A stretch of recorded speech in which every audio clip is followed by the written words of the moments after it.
নমস্কার বন্ধুরা, লিটনের হোম কুক চ্যানেলে সবাইকে স্বাগত। আশা করি আপনারা সবাই ভালো আছেন। আজ 31শে ডিসেম্বর, কাল 1 জানুয়ারি।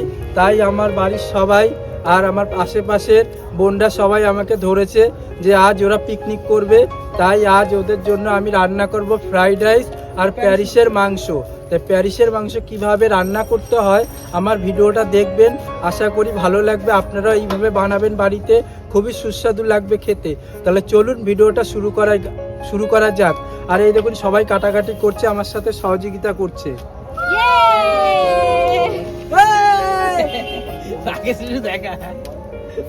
চ্যানেলটাকে সবাই সাবস্ক্রাইব করে দিবে।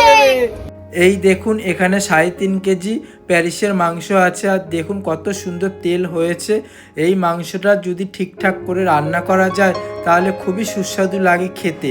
আর এদিক দিয়ে সবাই মিলে হাতে হাতে সবাই সবজিগুলো কেটে নিচ্ছে, যেহেতু ফ্রাইড রাইস আছে তাই সব কেটে নিচ্ছে। আর আমি এদিক দিয়ে প্যারিসের মাংসটা একটি গামলায় ঢেলে নিলাম, কারণ কি একটু মাখিয়ে রাখবো, ম্যারিনেট করে রাখবো। তাই কি দেই আমি, আপনারা ভিডিওটা দেখবেন, আশা করি খুবই ভালো লাগবে। আর এদিক দিয়ে উনানটা ধরিয়ে দিয়েছি, কারণ কি এই রান্নাটা কাঠের আগুনে করব। আর এদিক দিয়ে আমার ছোট্ট বুনু খুব ডান্স করছে, গান চলছে তাই ডান্স করছে। তারপরে কড়াইতে সরিষার তেল ঢেলে দিলাম, কিছু আলু ভেজে নেব। আর এদিক দিয়ে মাংসটা একটু নুন হলুদ দিয়ে মাখিয়ে রাখবো। দিয়ে দিলাম স্বাদ মতন লবণ, আর 50 গ্রাম মতন লঙ্কার গুঁড়ো আর জিরার গুঁড়ো,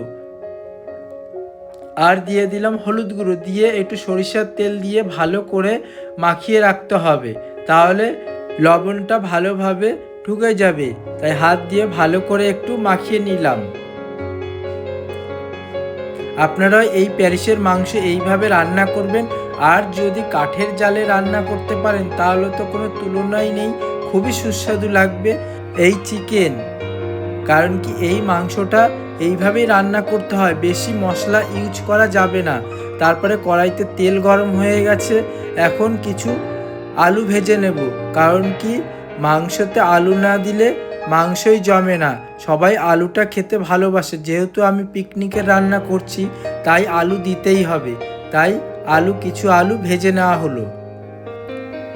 আর দিয়ে দেওয়া হলো অল্প পরিমাণে একটু লবণটা দিয়ে ভালো করে মিশিয়ে নিয়ে আলুটা ভাজলে খুবই ভালো হয়, তাড়াতাড়ি আলুটা সিদ্ধ হয়ে যায়।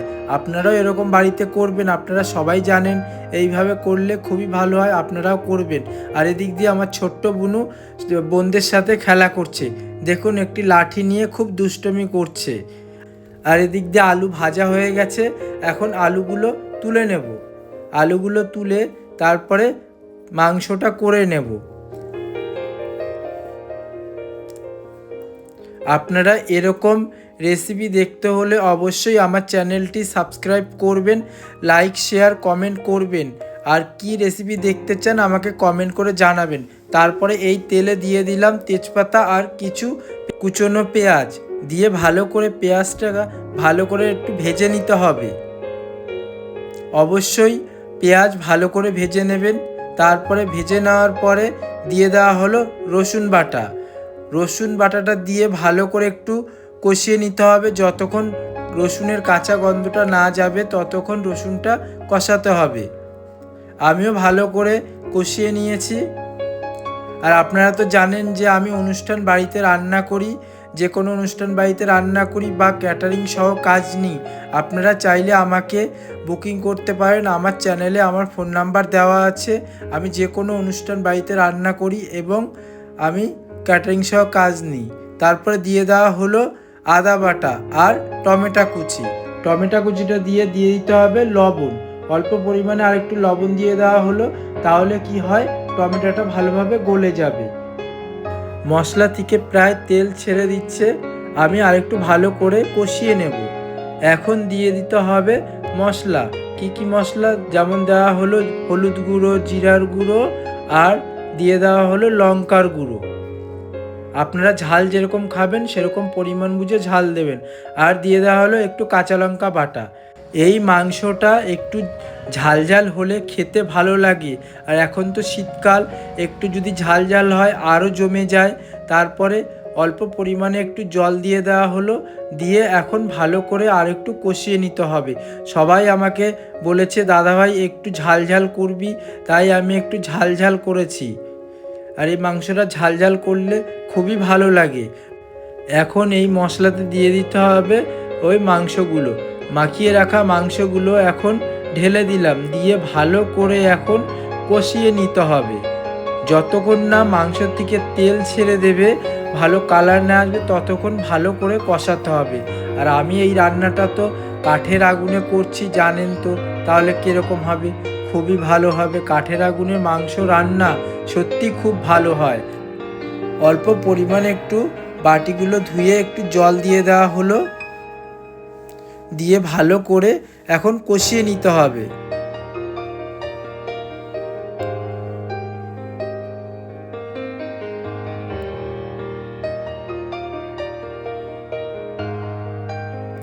এই দেখুন ইট দিয়ে একটি উনুন বানিয়ে নিয়েছি, খুব সুন্দর আগুন জ্বলছে উনুনটায়, আর রান্না করতেও খুব ভালো লাগছে। এইভাবে ভালো করে মাংস কষিয়ে নিতে হবে। তারপরে সবাই অনেকেই বলল দাদা কিছু গোটা রসুন দিয়ে দে, গোটা রসুন খাবে মাংসতে, তাই কিছু গোটা রসুন দিয়ে দেওয়া হলো। এই রসুনটা মাংসতে দিলে আর খেতে এত যে ভালো লাগে, আপনারা হয়তো জানেন অনেকে যে গোটা রসুন মাংসতে দিয়ে খেলে খুবই ভালো লাগে, তাই কিছু রসুনও দিয়ে দেওয়া হয়েছে। এই দেখুন মাংসটা আমি এইভাবে কষিয়ে নিয়েছি, দেখুন মাংস থেকে তেল ছেড়ে দিয়েছে আর কালারটা কত সুন্দর হয়েছে। যতক্ষণ না এরকম কালার আসবে আর এরকম তেল না ছাড়বে, ততক্ষণ মাংসটা ভালো করে কষাতে হবে। আপনারা একবার আমার ভিডিও দেখে আপনারা একবার বাড়িতে এইভাবে বানিয়ে খাবেন, দেখবেন সত্যি খুব সুস্বাদু লাগবে। তারপরে দিয়ে দেওয়া হলো জল।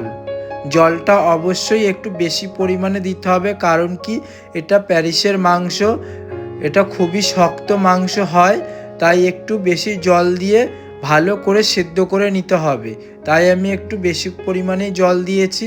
এখন ভালো করে ফুটিয়ে নেব। আর আপনারা চাইলে প্রেসার কুকারও সিটি মেরে নিয়ে নিতে পারেন, কোনো সমস্যা নেই।